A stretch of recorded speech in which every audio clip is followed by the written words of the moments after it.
नमस्कार. आज आठवड्याच्या पहिल्या कामकाजाच्या दिवशी सकाळी शेअर मार्केट सुरू झाल्यापासून घसरण होती.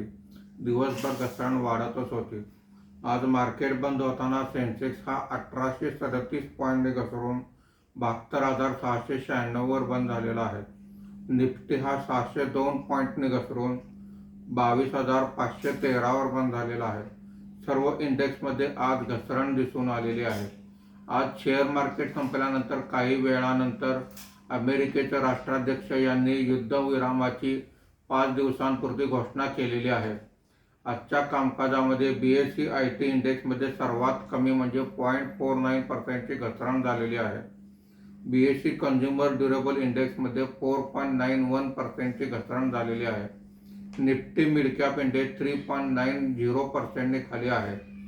आजच्या कामकाजामध्ये निफ्टीमध्ये वाढलेले मुख्य शेअर्स पुढील प्रमाणे: HCL technology 1.87%, power grid corporation 1.51%, Infosys 0.07%, ONGC 0.02% अशी वाढ आहे.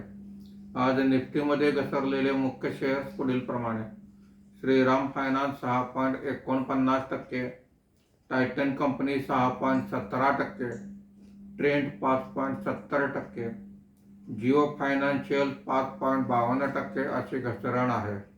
आज FIIने मोठ्या प्रमाणावर म्हणजे 10,414 कोटी रुपयांची विक्री केलेली आहे. देशी वित्तीय संस्थांनी 12,034 कोटी रुपये इतकी विक्रमी खरेदी केलेली आहे. रुपयाच्या दरात 26 पैशाची घसरण झालेली आहे. मार्केट बंद होताना रुपयाचा दर हा 93 रुपये 98 पैसे प्रति डॉलर असा होता. धन्यवाद.